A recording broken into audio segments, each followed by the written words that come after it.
আসসালামু আলাইকুম এভরিওয়ান। সম্পর্কের বন্ধন গল্পের ৮ নাম্বার পার্ট। তো বেশি কথা না বলে গল্পটি শুরু করা যাক। কলটা কেটে দিল। ওনার কাছে কেমন লাগছে আমার এই অশালীন আচরণ আমি জানি না। একটুও কি ভাবছেন না উনি বিষয়টা কি হয়েছে আমার তা জানি না। তবে ওনার এই বারবার কল দিয়ে খোঁজাটা আমার কাছে খুব বিরক্তি লাগছে। আজ ৩ দিন ফোন দেয় না। আমার কোনো বিদ্রুপ নেই। আজ আমার কলেজ ফ্রেন্ডরা কল দিয়ে বলল ওরা হ্যাং আউট করবে। আমিও নিষেধ করিনি। কলেজের সামনে থাকা আমানিয়া রেস্টুরেন্টে বসে আড্ডা দিচ্ছি।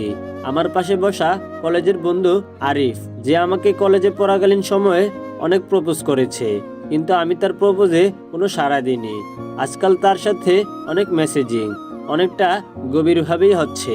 তার সাথে অনেকটা হেসে কথা বলছি। তখন দেখলাম কয়েকজন লোক ঢুকলো রেস্টুরেন্টের ভিতরে। আমার পাশের কেবিনটা এসে বসলো। তাদের সাথে দেখি ইফতিও আছে। ওনারা কিসব কাগজপত্র নিয়ে বেশ তর্কাতর্কি করছে। ওনার চেহারায় রাগের ছাপ দেখা যাচ্ছে। অনেকটা শুকিয়ে গেছেন, হয়তো কাজের চাপটাও একটু বেশি, তাই খাওয়া দাওয়াও করছেন না। কিন্তু শাশুড়ির মুখে তো শুনলাম উনি যতই কাজের চাপ থাকেন না কেন খাওয়া দাওয়া ঠিক মতনই করে থাকেন। আমি সেদিকে নজর না দিয়ে গল্প করতে শুরু করে দিলাম। রাত প্রায় ১:৩০। ফেসবুক চালাচ্ছি। ফেসবুকে নয়, মেসেঞ্জারে চ্যাটিং করছি। হুট করে একটা আইডি থেকে মেসেজ আসলো। নাম রহমান হৃদয়, প্রোফাইলে মাস্ক পরা একটা ছবি। এত কিছু বিদ্রুপ না করে মেসেজটা ওপেন করলাম। উনি বলল, হাই মিস। আমি বললাম, হ্যাঁ বলুন। উনি বলল, আপনার সাথে কি মেসেজিং করা যাবে? আমি বললাম, হ্যাঁ অবশ্যই। এভাবে অনেকক্ষণ মেসেজ করলাম। লোকটার বাড়ি আমাদের এলাকায়, বিবাহিত, বউ নাকি নাইর গেছে। অনেক গভীরভাবেই চ্যাটিং হলো তার সাথে। যেসব কথাগুলো কখনো আমার বরের সাথেও হয়নি। চিনি নাই এখনো তাকে। পরের দিন আম্মু বলল আমাকে নাকি যেতে বলেছে শাশুড়ি মা। বিকাল বেলায় উনি এসে আমাকে নিয়ে আসলেন। উনি বলল, সব ঠিকঠাক? আমি বললাম, হ্যাঁ। উনি বলল, ও তাহলে তো ভালো। সকালে নাস্তা করছি, সবাই আছে এখানে। শুক্রবারে ওনার কোনো কাজ নেই, তাই একটু লেটেই নাস্তা তৈরি করলাম।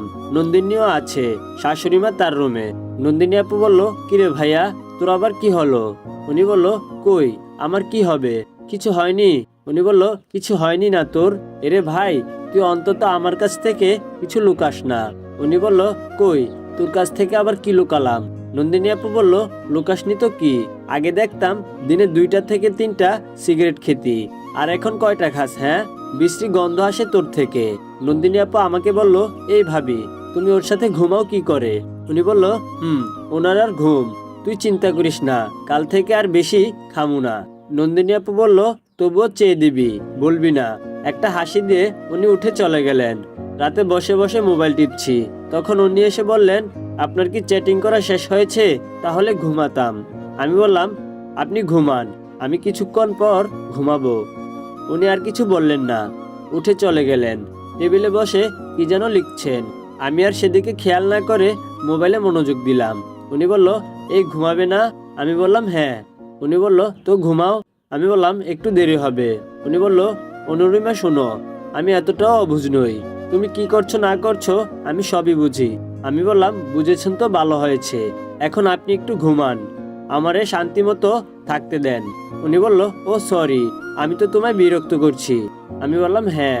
উনি বলল, তবে হ্যাঁ, মনে রেখো, একটা বস্তুকে যতটা আঘাত করবে ঠিক ততটা আঘাত তুমিও ফেরত পাবে। আমি বললাম, হ্যাঁ জানি।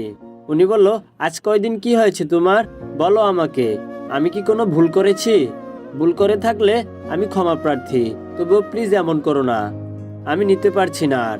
আমি বললাম, না, আপনি কোনো ভুল করেননি, আর আমি কিছুই করছি না আপনার সাথে।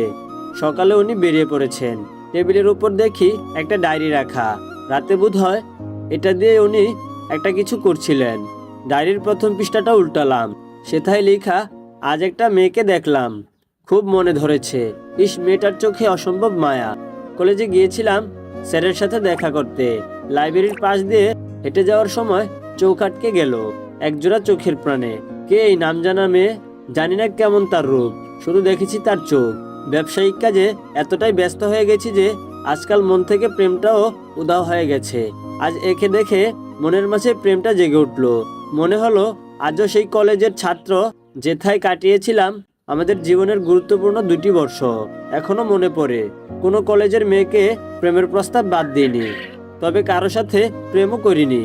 হবে কি করে? কেউ তো আর অ্যাকসেপ্টও করেনি। আবার যারা করতে চেয়েছে আমি বলে দিয়েছি আমি মজা করেছি। আসলে প্রেম করার কোনো ইচ্ছেই আমার মাঝে ছিল না। সবাইকে প্রপোজ করেই মজা পেতাম, তাই ভালোও লাগতো। বহুদিন পর সেই স্মৃতিগুলো মনে পড়ে গেল।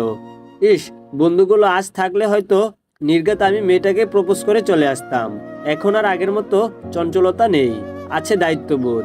দ্বিতীয় পৃষ্ঠায় লেখা, অনেকদিন হয়ে গেল ডায়েরিতে হাত দেয়নি, দেওয়ার প্রয়োজনও পড়েনি। এটা তো আর প্রথম ডায়েরি নয়, এই নিয়ে 4টা ডায়েরি চলছে। আগের 3টার একটারও পাতা নেই। আজ আবার কলেজের সামনে বাইক নিয়ে আসার সময় সেদিনকার মেয়েটাকে দেখলাম। আজ নতুনভাবে এসেছে, মনে হয় খুব বড় লোকের মেয়ে। তার চলাফেরা দেখি বোঝা যায়। তৃতীয় পৃষ্ঠায় লেখা, ইস, মেয়েটাকে আজ আবারও দেখলাম।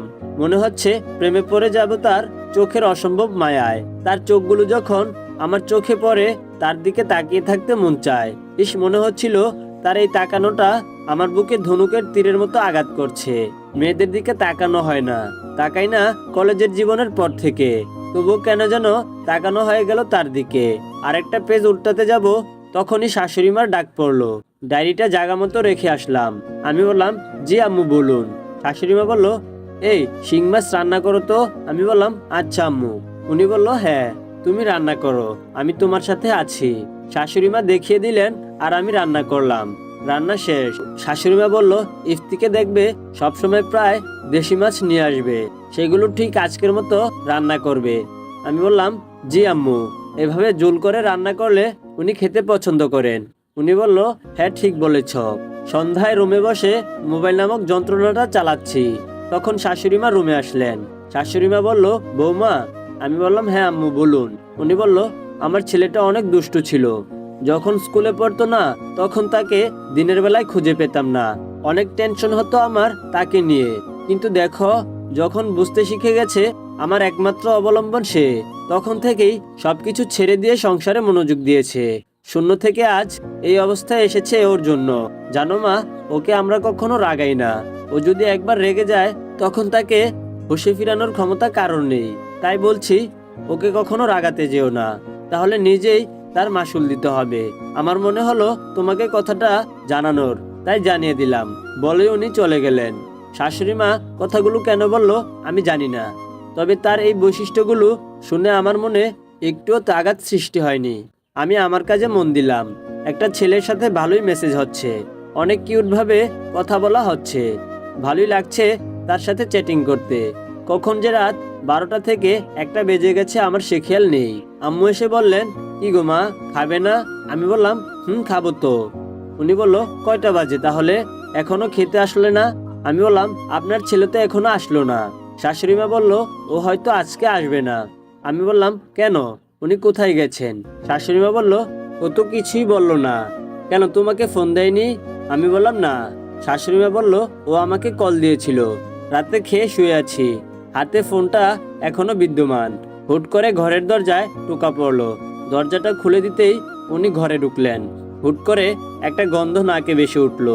আমি বললাম, আপনি সিগারেট খেয়ে আসছেন? উনি বলল, নতুন কিছু না। আমি বললাম, আগে তো কখনো গন্ধ পাইনি। উনি বলল, তো। আমি বললাম, এটা খাওয়া কি এতটাই জরুরি? উনি বলল, তোমার জন্য ফোনটা যেমন জরুরি আমার জন্যও সেটা। ওনার বলা শেষের কথাটা আমার কাছে অদ্ভুত লেগেছে। বিষয়টা বুঝতে পেরেছি। ওনার ডায়েরিতে লেখা মেয়েটার কথা জিজ্ঞেস করতে ইচ্ছে করছে, কিন্তু করলাম না। সকালে উনি ওনার কাজে বেরিয়ে পড়লেন। ওনার ডায়েরিটা আবারও হাতে নিলাম।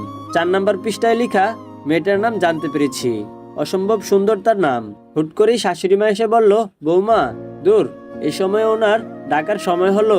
আমি বললাম, হ্যাঁ আম্মু বলুন। উনি বলল, আজকে কি রান্না করতে বলে গেল ইফতি?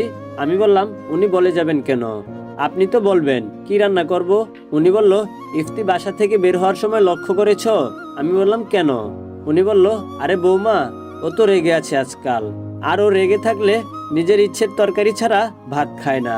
আমি বললাম, ও বাপরে, এ কেমন মানুষ উনি, আমার বুঝার বাহিরে। ওনার ডায়েরিটা আমার পড়া হলো না। ইস, জানতে ইচ্ছে করছে মেয়েটার নাম, আবার মেজাজটাও খারাপ হচ্ছে। আজ 2 দিন মোবাইলটা ধরতে মন চায় না, শুধু ডায়েরির কথা মাথায় ঘুরে। উনি দেখি আজকাল আমার কাছে ঘেঁষছে না। কি হয়েছে ওনার? সন্ধ্যায় বসে আছি, মনটাও ভালো লাগছে না, ওনাকে মিস করছি। ইস, যখন বাবার বাড়ি ছিলাম উনি কতবার কল দিতেন, আবার এখানে থাকলেও তিনি কিছুক্ষণ পর পর কল দিতেন, কিন্তু আজকাল কোনো খুঁজই পাইনি তার। শুধু রাতে বাসায় আসেন, মাঝে মাঝে দুপুরে আসেন, খেয়ে আবার চলে যান। শুধু উনি যে কল দিতেন তা কিন্তু নয়, আমিও দিতাম। এখন উনি না দিলে কি হয়েছে, আমি তো দিতে পারি। ওনাকে কল দিলাম, সময় রাত 9টা। আমি বললাম, হ্যালো, আপনি কোথায় আছেন? উনি বলল, আছি। আমি বললাম, কোথায়? এত শব্দ কিসের? উনি বলল, অনেক লোকজন আছে। আমি বললাম, কি করছেন এত লোকজনের মাঝে? উনি বলল, ক্যারাম খেলছি। আমি বললাম, বাসায় বউ রেখে বাইরে আড্ডা দিচ্ছেন? উনি বলল, বাসায় তো বউ একা নয়, তার সাথে তার একটা সংসারও আছে। আমি বললাম, ও সেটাও তো। উনি বলল, সংসারে মন দাও, না হলে সংসার ভেঙে যাবে, বাবুগুলা রাগ করবে। আমি বললাম, একটু তাড়াতাড়ি আসা যায় না? উনি বলল, না, বাজি খেলছি, যখন খেলা শেষ হবে তখন আসা যাবে, এর আগে নয়, হয়তো রাতে ফিরবো না। আমি বললাম, ও। মনটা খারাপ হয়ে গেল ওনার কথা শুনে। ওনার বলা কথাগুলো কোনোটাই যুক্তিহীন হয়নি, দোষটা আমারই। আমি তো ওনাকে দূরে সরিয়ে দিয়েছি।